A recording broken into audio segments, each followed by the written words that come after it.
So mukhang nabahag ang buntot ng isang DDS vlogger kay actually DDS vlogger kasi mahilig siyang magsulat. Kaya lang nahalata ng Team Alindog, even I, nahalata ko na siya before na parang dependent lang siya sa AI generation para makorek yung kanyang mga grammar lapses. Maybe he writes, no? And then maybe nagpa-prompt na lang yan. O, gawan mo ako ng baka inuutusan lang niya yung AI, which is one of them is ChatGPT, di ba? Marami naman pong AI platform na pwedeng magsulat para sa atin. Kahit gaano pa kahaba yan, kahit utusan mo yun. Igawa mo ako ng libro patungkol sa mansanas na kinain ni Adan at ni Eva. And then the AI uh, program or whatever will create that for you, 'di ba? So mukhang nagsusulat lang ito, maybe magpa-prompt siya na give me a like 10-minute read or 5-minute read uh, article about maybe impeachment, ganon. Then maggagawa na agad ang chat GPT. Kasi kahit paano, polished na siya pag nagsulat eh. Ako nga mga kababayan, eh, hindi ko ito nagagawa kaagad.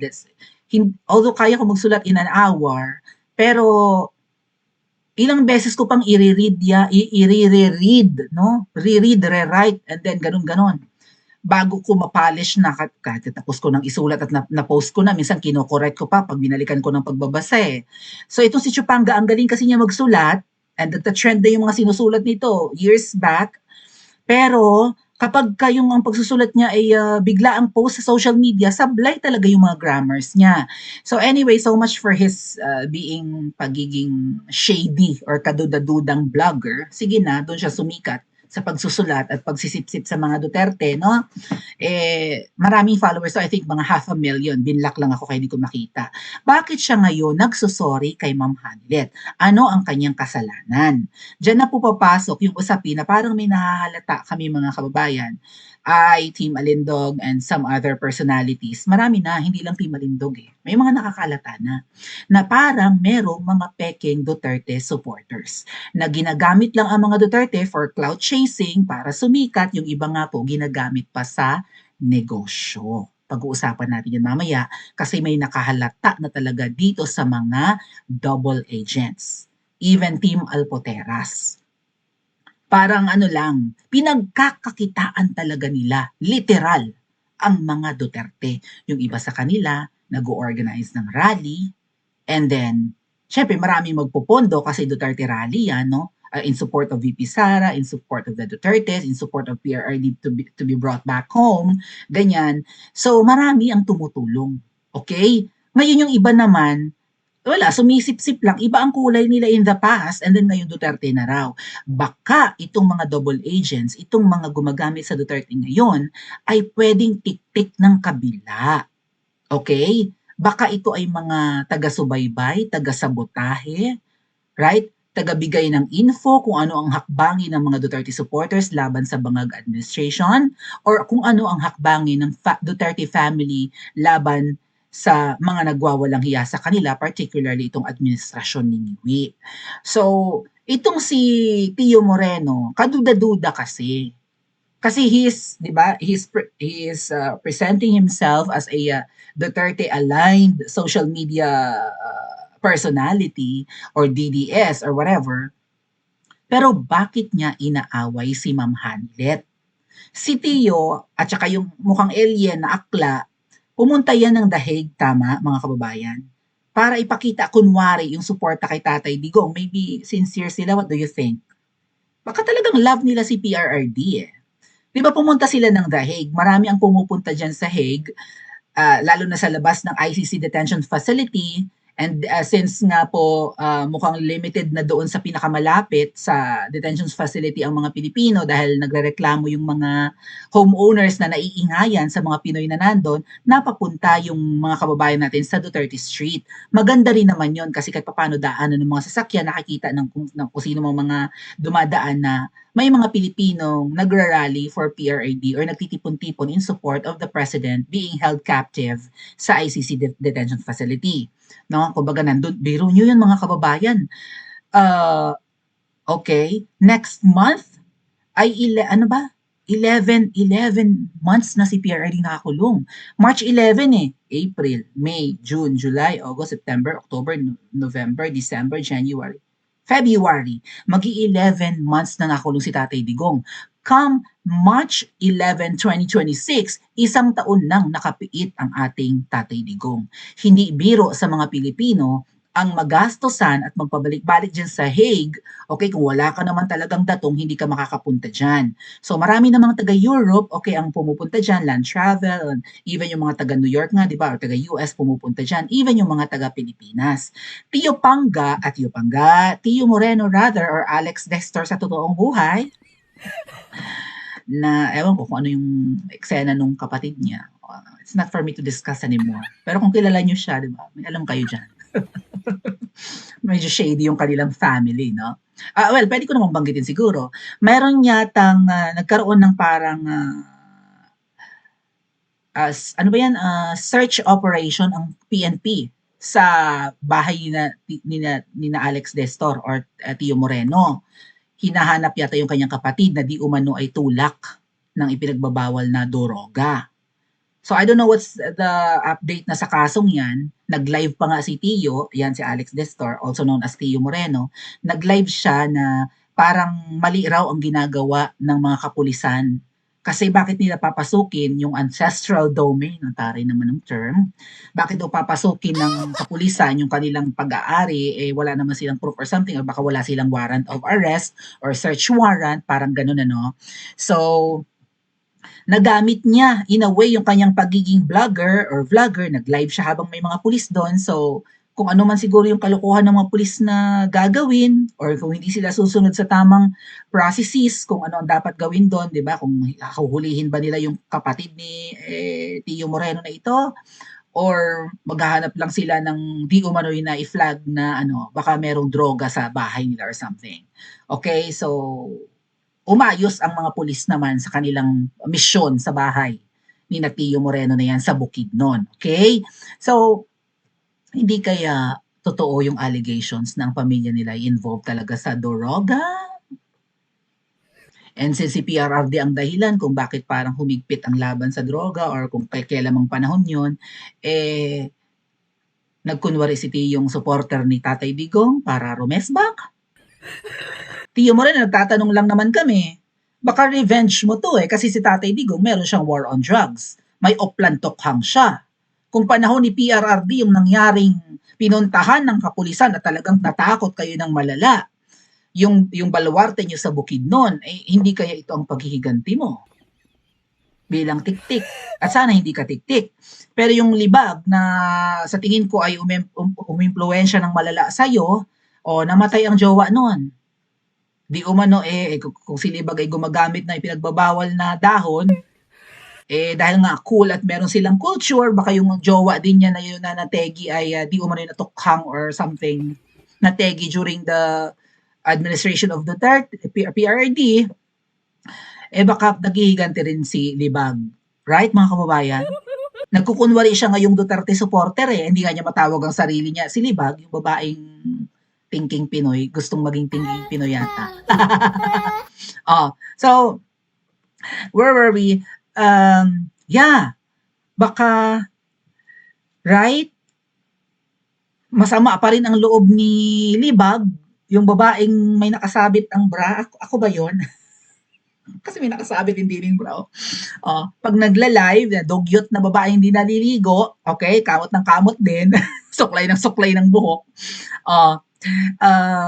Baka yung pagkamatay ng kanyang ex na yon na mukha naman talagang gumagamit din ay ipinaghihiganti niya ngayon. Kumbaga baka may sama ng loob. Kasi yung libag na yun sa tingin ko loyalista yun if not kakamping. Hindi siya DDS.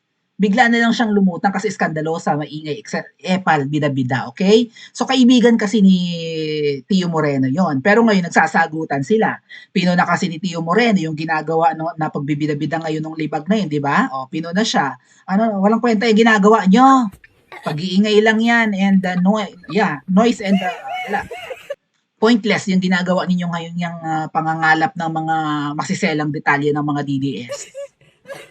At hindi kayang palay. Nagsasabi ka ng tama doon, Tio Moreno. I don't know kung nagkukunwari ka lang na nagbabalik loob na bilang Duterte supporter para gusto mo bang maging part ng Team Alindog? Mag-ingat kayo, Team Alindog, ha? Huwag yung pasasalihin yan sa live. Okay, baka maniktik lang yan, eh, nagkukunwaring tumiwalag na. Alam niyo naman ang mga ahas mahirap pagkatiwalaan, tama ba? Ngayon ikaw Chupanga, ikaw Tio Moreno, ito yung naging dahilan ng pagso-sorry mo kay Ma'am Hanilet. Sa tingin ko ha, binastos mo kasi si Ma'am Hanilet. Hindi mo lang binastos si Spokes Harry Roque nung pumunta kayo ng The Hague, going back to that topic. Pumunta sila ng The Hague doon sa Duterte Street, kasama niyo yung akla na mukhang alien na makapalang makeup, and winarla-warla nila doon yung mga DDS. O, eh kung talagang Duterte supporter ka, bakit ka nang gulo doon? Ang epal mo naman.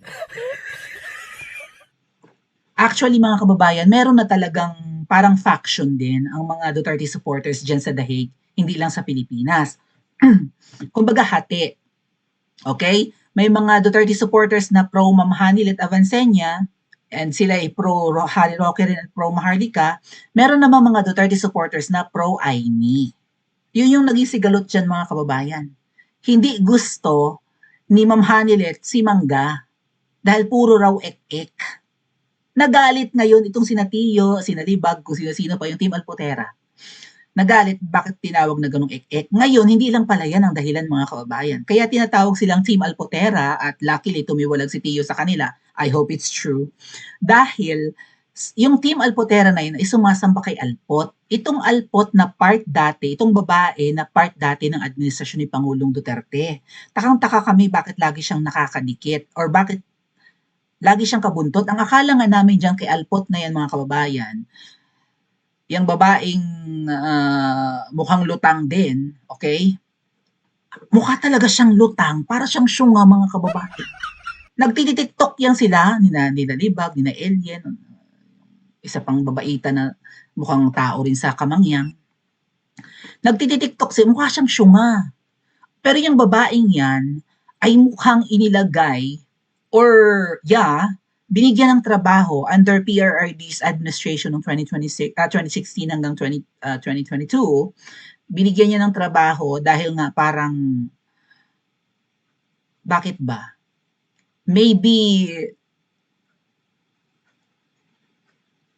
inutusan na kunin or akitin si Tatay Digong. Parang ganon. Not sure though. Basta may isang babae, okay, ang tawag ay Alpot. Maganda, pero mukha siyang ulaga, mukha siyang tanga. Pag nag-TikTok ko, mukha talagang tanga. Maputi siya, matambok ang noo. Pero nakakapagtaka na parang ang yaman-yaman niya. Ang dami niyang pera.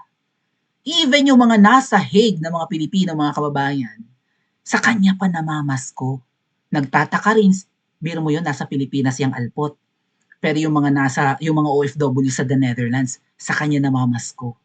Baliktad, di ba? Ikaw na nagtatrabaho abroad, dapat mas mapera ka kaysa sa mga nasa Pilipinas. Bakit ka namamasko doon sa babaeng yun na dating parte ng Duterte administration? Akala ko nga, mga ate at kuya, akala ko siya ay police woman.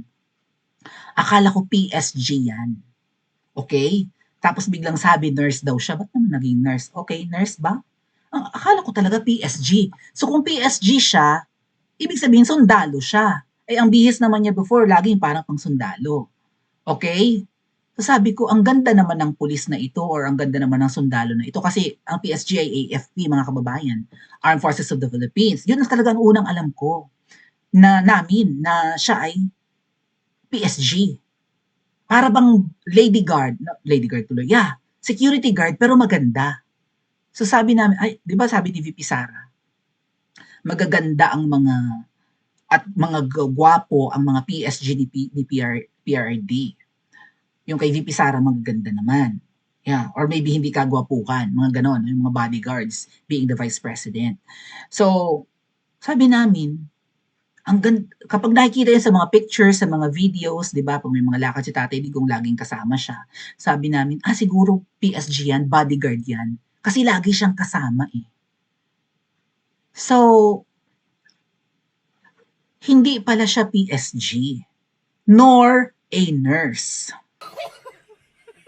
At gustong-gusto niya makapasok sa kulungan ni Tatay Digong sa ICC, nandun din si Alpot. At nung dumating yung Alpot na yan sa The Hague, At kung ano-ano raw ang pagpapakilala na siya daw ang latest girlfriend. May mga pino-flaunt pa nga ng mga photos ni Tatay Digong sa kanyang gadget na, "Oh, kita niyo magkasama kami natutulog." May pinapakita pa siyang mga malalaswang larawan do'n ni PRRD just to prove na nakasama niya sa pagtulog si Tatay Digong. Kaya nga siya tinawag na alpot. Si Tatay Digong ay may common law wife and that's Ma'am Hanilet Avancenia. Bakit ka sumasalisi? Pot, pertigid ka katol sang bilat mo hao. Ganon. 'Di ba? FHM ba yan siya? So takang-taka kami, sino yang babaeng yan? Laging kasama, laging kabuntot. Ano siya? Sabi nga ni Miss Maharlika, nabigyan na ng linaw ngayon. Baka nga sumalisi. Baka nga isa yan sa mga babaeng, 'di ba, sumasalisi. Parang kabit. Okay? Oh, ngayon, dahil nga binabatikos ni Miss Marlica, kahit na hindi naman binabatikos ni Spokes Harry Roque si Alpot, I think, did you hear Spokes Harry Roque bashing that Alpot? Never, no? But since si Miss Marlica at Spokes Harry Roque ay magkaibigan at inaaway ni Miss Marlica itong Alpot na ito, pinagtatanggol ni Natio. So nagkaroon ngayon ng faction ang mga DDS. Team Alpot and Team Alindog. Ganun yon. Team Alpot and Team Ma'am Hanilet. Kasi hindi lang naman Team Alindog ang pro Ma'am Hanilet. Even yung mga kababayan natin sa Dahig na inaway-away ni Tio at saka yung kasama niyang Aklang El, binulabog nila ang 30th Street. Ginulo nila. Okay? So, kung ano-ano yung mga sinabi ni Tio against kay Ma'am Hanilet. Binastos pa nga niya yung mga may sinasabi siyang imong lalat or something, parang yung pisngi ng poki mo, may mga binabastos niya si Ma'am Hanilet. Hindi raw nakakatulong si Ma'am Hanilet sa kaso ni Tatay Digong, tama? Dahil sa mga pinagsasabi niya, katulad nung sinabi niya na puro ek-ek lang si Amy. So, Tio, inaway niyo ba si Hanilet Avancenia dahil binatikos niya si Amy? Or dahil sumasamba kayo kay Alpot? Kasi ganun eh, bakit sila nagalit kay Ma'am Hanilet nung sinabi ni Ma'am Hanilet na puro ek-ek lang yan si Mangga? Puro naman talaga drama lang si Amy. Puro daldal, wala naman nagagawa. Okay? Mga ngako na gagawa ng paraan na makauwi sa Tatay Digong, nasaan na? May hearing na ulit? Parang wala na, nanalo ng senadora eh. Puro ek-ek. Pinalalabas pa ni Ivy na kawawa yung kanyang kapatid. Kawawa araw singiwi. Kaya raw na hospital walang nag-aalaga. Nag-vlog natin, di ba, kanina? Oh, kaya raw na hospital walang nag-aalaga. So pinalalabas mo na kinakawawa ang kapatid mo? Or ang kapatid mo ang mastermind sa korupsyon na ito? Ngayon ikaw, Amy, hindi mo ring matukoy ang kapatid mo bilang mastermind sa pagpapakulong kay Tatay Digong. At dahil sa ginawa ng kapatid mo, okay, na pambubudol kay VP Sara at pagpapakulong kay PRRD, kiss sa aming lahat ang buong angkan ninyo. Kahit pa may i-anoint na santo na Marcos o Romualdez, hindi kami sasamba sa rebulto ng angkan nyo. Kahit pa kayo na ang magkaroon kayo ng kapamilya na banal, no? Or magiging santo ng Katoliko, hindi kami sasamba. Kiss kayong lahat sa amin, never again. At dahil sa ganyan naming mindset ng mga DDS, inaway-away nila si Ma'am Hanilet. Right? Binabastos si Natio, si Ma'am Hanilet. Tapos sabi nila okay lang naman daw na girlfriend ni PRRD si Alpot dahil hindi naman legal na asawa si Ma'am Hanilet. Kabit lang daw si Ma'am Hanilet kasi may totoong asawa si PRRD and that's the mom of VP Sara, si Ma'am Elizabeth Zimmerman. Yun yung unang asawa eh. Again, mga atit kuya, si PRRD may dugong Muslim, kung kaya nilang buhayin ang 4-10 babae, kaya nila, pwede sa kanilang kultura. Okay? Hindi yun immoral, hindi yun illegal sa mga Muslim na mag-asawa ng marami. Okay? Hanggat kaya mong itaguyod ang lahat ng maiibigan mo at mapupusuan mo, go ahead. Mamakyaw ka ng babae or something. Sa mga Katoliko, sa mga Christians, hindi pwede yan, right? Iisa lang dapat ang iyong kabiyak. But sa mga Muslims, pwede yan. PRRD has a Muslim blood. And hiwalay na sila ni Ma'am Elizabeth, ang kinakasama na niya ngayon si Ma'am Hanlet, kaya sila may anak na 21, 22 years old na si Kitty Duterte. O, inaaway nila si Ma'am Hanlet. Tuwang-tuwa pa si Tiyo, mga kababayan, at saka yung Team Alpotera, na hindi na makabisita si Ma'am Hanlet kay PRRD. Dahil parang salita ng salita si Ma'am Hanlet ng mga napag-uusapan sa loob or something, nagdiwang sila ng bonggang-bongga. Ang paninira nila kay Ma'am Hanlet, nag-vlog pa nga yung yung sino ba yung akla na abogado? Si Regal Oliva, right? Na-brainwash din nila yung isang yun or maybe finid nila ng info na nakakasira si Hanlet sa kaso ni Tatay Digong. Kasi parang ang punto ni Ma'am Hanlet, dapat nang paltan si Kaufman. Tama? Kasi inuutil ang abogado ni PRRD. Tamo, mag-iisang taon na, hindi pa nakakalabas. Inuutil. At ano raw ang solusyon? Kailangan pumunta sabi ni Kaufman, galing sa bibig niya, kailangan pumunta siya sa Pilipinas, kausapin niya si Ngiwi Jr. at 1,000% guaranteed, makakalaya daw si PRRD. Ay gago. Yung nagpakulong, kakausapin mo, bakit? Anong gagawin mo? Hihimurin mo ang talampakan at maaawa sa'yo? Didilaan mo ang buong Malacanang, didilaan mo ang sahig, at pag naawa sa'yo yung bangag na leader ay palalayain si Tatay Digong. Gustong-gusto lang ang makapagbakasyon sa Pilipinas nung ungas na Kaufman. So yung Team Alindog, mga Team Hanlet, ayaw kay Kaufman. Halata na natin na parang lampa, inutil, at sabi nga po, abogado rin yan ng pamilyang Marcos. Ngayon, nagbago na yung tono ni Chupanga. Sinasabi niya, ay, agree na ako kay Hanlet. Sabi niya, agree na ako na dapat talagang paltan si Kaufman. Bigla kaya tang bumait. So, ang tanong ko sa iyo, Chupanga, natakot ka ba dahil nabalitaan mo kakasuhan ka sa kabalapuraan ng bunganga mo? So, Ma'am Hanlet, kung mapapanood mo to at kung meron ka talagang balak magsampa ng kaso sa mga bumastos sa'yo, go ahead para hindi sila pamarisan. Kasi including si Kitty Duterte, inaaway din ni Tio Moreno na yan at saka ni Libag. Pati yung anak ng Tatay Digong binabalahura nila. So, dyan kami nagkaroon ng hinala na para mga peking Duterte supporters ito. Bakit nyo babastusin ang 2 dekadang mahigit na partner ni Tatay Digong na si Ma'am Hanlet, lalong-lalo na ang bunsong anak. Right? So eto, may mga nag-screenshot po mga kababayan ng post si Tio Moreno. Ano sabi niya? I used to dislike Hanlet for suggesting to get another lawyers. O kita mo, sablay ka dito, pinagtawanan ka ng mahal na Reyna. To get other lawyers, maybe, kasi plural eh. Lawyers, marami. Bakit another? Another set of lawyers, maybe? Or another team of lawyers, but not another lawyers. In the ICC, sabi ko sa inyo kung walang ChatGPT, mukhang hindi niya kaya magsulat ng tama.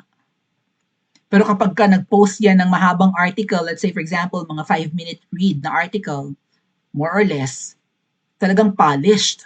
Madali naman kasi yung mga kababayan, ipagawa sa AI ngayon, Pero yung tipong ganitong maiigsi lang na mag-i-English siya, sumasablay. Anyway, but I think she's making sense now. Uma-agree na siya sa suggestion ni Ma'am Hanlet na paltan si Kaufman. I humbly retract all the bad things I posted about her. Sorry po, bakit ka bumain? Natauhan ka na ba na ang Team Alpotera o yung previous group na tiniwalagan mo ay grupo ng mga peking DDS. And since wala ka napapala doon, kung may mapala ka man barya lang, plus ayaw mo ng kanilang effort na nag-iikot all over the Philippines para magpapirma at magbida-bida na wala namang kwenta ang kanilang ginagawang yan, dahil tamo kung gaano ka, siguro halata rin yan, grupo to ng mga mambubudol, papirma ng papirma, hindi naman makakalaya si PR. Kaya nga sila nagbangayan ng isang akla na maligno, right? Yung isang Team Alpotera din, yung mukhang brusko na nangungursunada sa kanto, yung pala akla pala yun. Si Maligno, Kulokoy bang pangalan nun? Binabawi mo na yung mga sinabi mong masasakit na salita kay Ma'am Hanilet. What about yung mga sinabi mo kay Kitty Duterte? 'Di ba pinipressure niyo si Kitty Duterte? Parang ano, nag-post si Kitty Duterte sa Instagram, yun yung nare-recall ko mga kababayan, paki-comment na lang kung may nare-recall kayong mas accurate. Nag-post si Kitty Duterte sa Instagram patungkol kay Alpot, yung babae na nagbibida-bida doon sa The Hague, na pinagmamalaki niyang siya ay nurse. No, hindi siya nurse. Sabi niya hindi siya nurse. Iba yung kanyang role sa panahon ni Tatay Digong. Pero hindi siya makalapit doon, hindi siya makapagbida-bida doon hanggat nandun si Ma'am Hanilet at saka si Kitty, paiwas yan lagi. So, siya yung cause. Yang si Alpot ang cause ng kaguluhan din sa The Hague. Pinopondohan niya itong mga maliligalig na grupo. Yung grupo ni na Aldog, nung Retoke ang ilong na akla din, tapos yung grupo ni na Chipmunk na yan. Yung mga nakakaaway naman ng grupo na natutuwa kay Spoke Sari Roque na nandun lagi, di ba? So may ano talaga may kaguluhan din sa mga nagpupunta diyan sa The Hague. Mga kababayan natin, hati rin sila.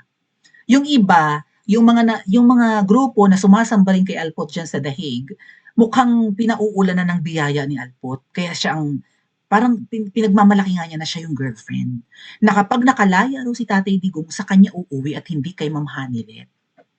Maybe that's how Alpot brainwashed yung Team Alpotera rin na nasa Pilipinas. Kasi she has proof, multiple proof na sila ang magkarelasyon ni Tatay Digong.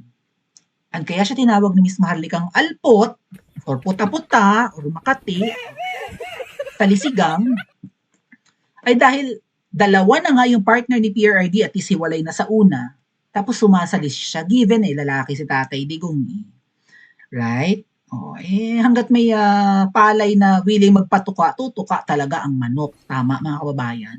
Yan ang nature ng mga lalaki. Magagawa natin.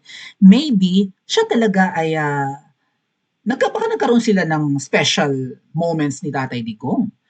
Pero ano ang sabi po ni Miss Maharlika? Was it Miss Maharlika who mentioned that though? Nasa oras na lumabas si Tatay Digong at kung siswertehing makalaya man, may mga taong hinding-hindi na makakalapit at makakadikit sa kanya. Firstly because, kung halimbawa si Alpot, wala naman na siyang role eh. Hindi na sitting president si PRRD. Ano pa ang papel niya sa buhay ni Tatay Digong? 'Di ba? Private person na. Alang ang dalawin niya sa bahay habang nandun si Ma'am Hanilet. So maraming sumamba kay Alpot na yan na tinatawag ang Team Alpotera and one of them is Chupanga. Sumasamba ng husto kasi sa tingin ko si Alpot yung gatekeeper. Kung gusto mong makalapit kay PRRD, sa kanya ka dadaan. Sisip-sip ka sa kanya, mag-aaleluya ka, didilap ka sa bilat niya. Nanonood ka ba, Alpot, sa vlog ko ngayon? And then kapag sumipsip ka, 'di ba, siya ang kakampihan mo at hindi si Ma'am Hanilet, then pag nakalaya si Tatay Digong, magkakaroon pa rin sila ng access. Marami kasi ang natutuwa kay Alpot at sabi nga ng ibang mga vloggers, na sambang-samba dyan, ipagtatanggol nila raw ng gusto si Alpot sa mga umaaway kay Alpot. Kahit buhay pa raw nila ang kapalit. Di ba may ganyang vlogger nagsabi niya? Ipagtatanggol nila sa Alpot because maybe nung panahon ni Tatay Digong, dyan sila lumalapit para magkaroon ng access kay PRRD, ma-interview, baka pagpa-picture, umattend sa mga events na nandun si Tatay Digong. Kung gusto mong makita si PRRD at gusto mo pumunta ng Davao, kay Alpot ka magre-reach out. Kay Alpot ka lalapit. Pot, gusto namin, may event ba dyan, birthday ni Tatay Digong? Punta kami, pwede ba? Kay Ma'am Hanilet kasi, walang pakialam si Ma'am Hanilet sa political life ni PRRD. Maraming gustong dumikit sa kanya, maraming gustong kumaibigan, maraming gustong magbigay ng bribe, baka humihingi ng pwesto, baka gusto makalapit kay PRRD. Ayaw ni Ma'am Hanilet.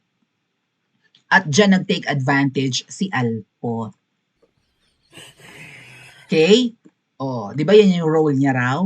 Even yung sa seating arrangement kapag may event, whether in Malacanang or abroad, kung gusto mong malapit kay PRRD yung upuan mo or nasa isang table kayo, kay Alpot ka lalapit. At baka yan ang dahilan kung bakit maraming pera si Alpot. Baka nung panahon na si PRRD ang nakaupo, maraming nang babribe sa kanya. Maraming nagbibigay ng datong. Plus si Alpot di umano ay backed up ng isa ba or apat? Di ako sure eh. Mayamang angkan. Kasi gusto talaga nilang si Alpot ay malapit pa rin sa mga Duterte. Eh paano ka ngayon lalapit kay VP Sara Pot? Umaasa pa rin ba yung mga backers mo, Alpot na yan na mayayaman na pag si VP Sara ang umupo, safe sila at ang negosyo nila? Or, right, dikit pa rin sila sa powers ng mga Duterte? Or, yeah? I have a feeling mga kababayan na yung sinasamba ni na Chupanga, yung Alpot na yan, God willing na si VP Sara ay umupo, hindi yan, walang power yung isang yan. Markado yan. Even kay PRRD, maraming hindi na makakalapit kay Tatay Tigong, maawa man ang nasa itaas, sooner na makalayo yan. Ekis. Di ba nga pinagdududahan din si Alpot na siya yung nagtitimbre ng mga pinag-uusapan in Hong Kong? Sa Chupanga, bakit nyo sinasamba yan? Pinaghihinalaan naming ahas yan. Or marami nang naghihinalang ahas yan. Paano nakakarating sa mga Rimulya at sa administrasyon ni Ngiwi kung ano yung napag-uusapan sa Hong Kong bago umuwi ng Pilipinas? Nagpalit na nga ng flight schedule si PRRD. Nabuking pa rin. Natambangan pa rin sa NAIA. Bakit hindi si Tatay Digong dumiretso ng uwi sa Mindanao, sa Davao, from Hong Kong? Mukha namang may flight from Hong Kong to Davao. Sino ang brainwash kay PRRD na sa NAIA pa rin bababa? O sino ang nagtitimbre kung anong oras dadating si Tatay Digong at bakit kami access noon sa Villamor samantalang si VP Sara hindi nakapasok?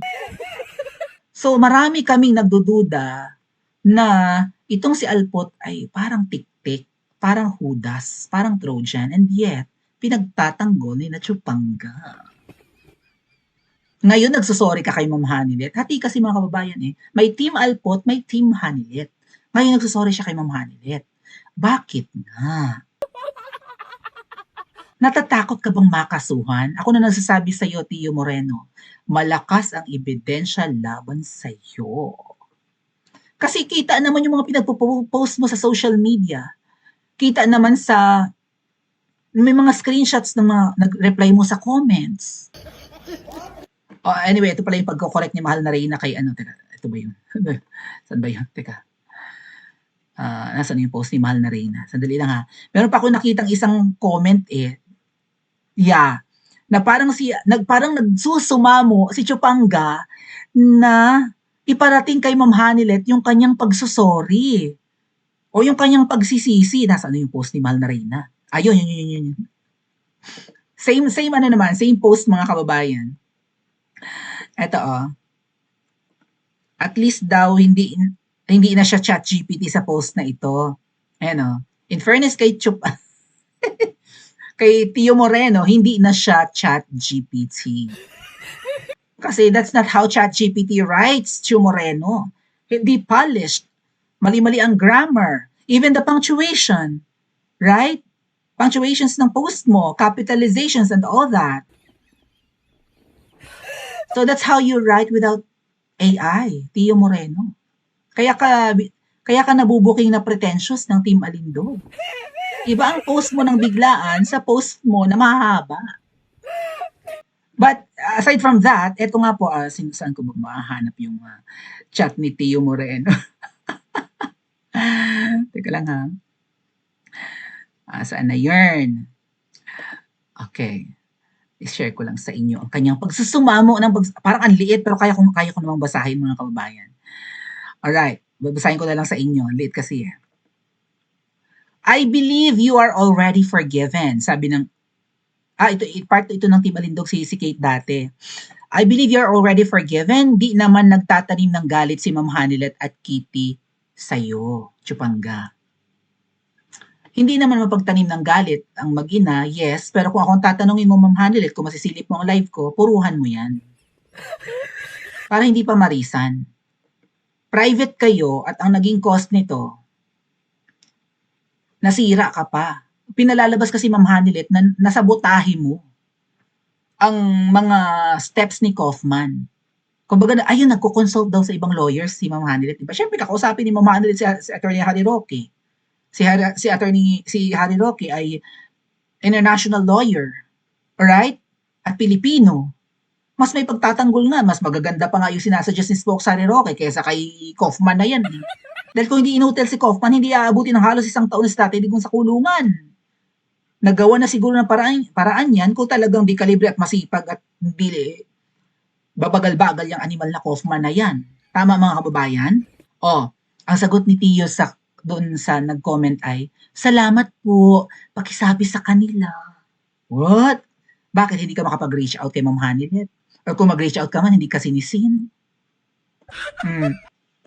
May nag-reply dito, hindi ako nagugulat kung mag-sorry ka din kay Roque at Maharlika.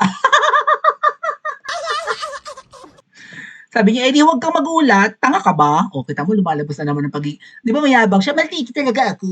Sabi, di ba ganyan, maldito talaga ako.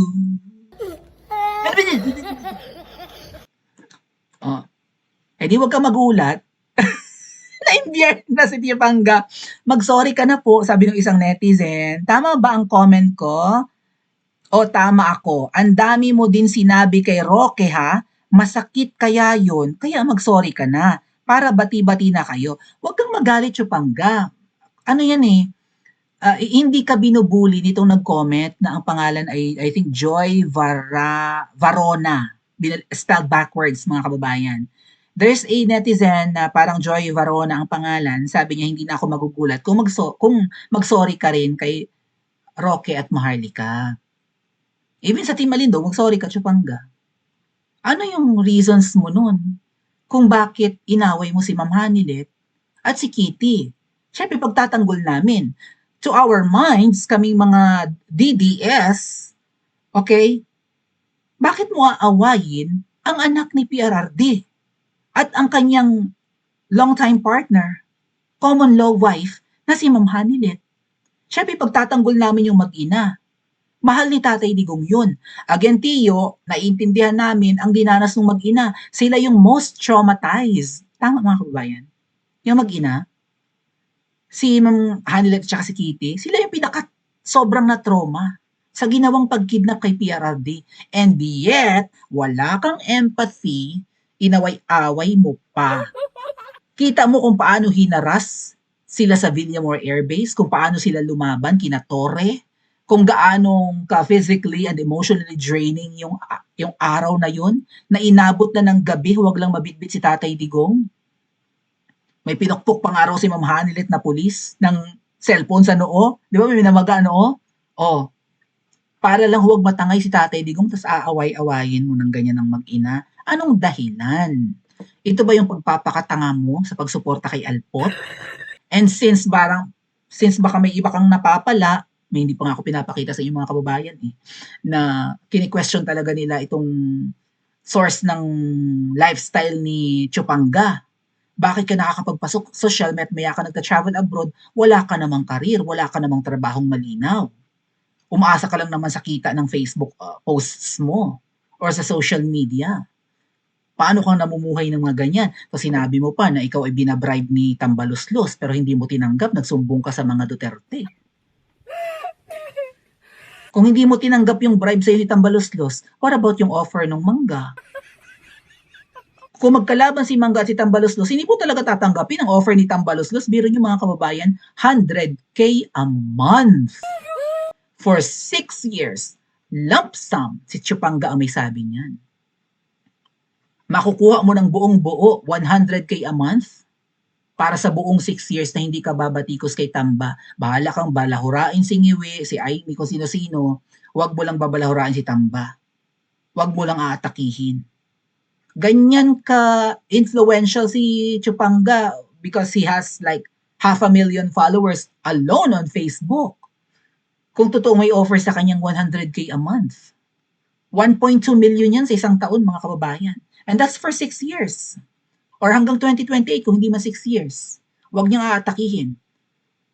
Di ba? Kinausap daw siya ng isa sa team ni Tamba. Sa kanya galing yan. Hindi daw niya tinanggap dahil nga hindi daw niya maa-team. Hindi raw kaya ng Baka naman may offer na si Mangga sa'yo. Kasi kung naglalaban yung dalawa, hindi mo tatanggapin yung offer ng kalaban. Kaya mo nga kami inaakusa na tao kami ni Tambay. Hindi ka makapaniwala, 'di ba?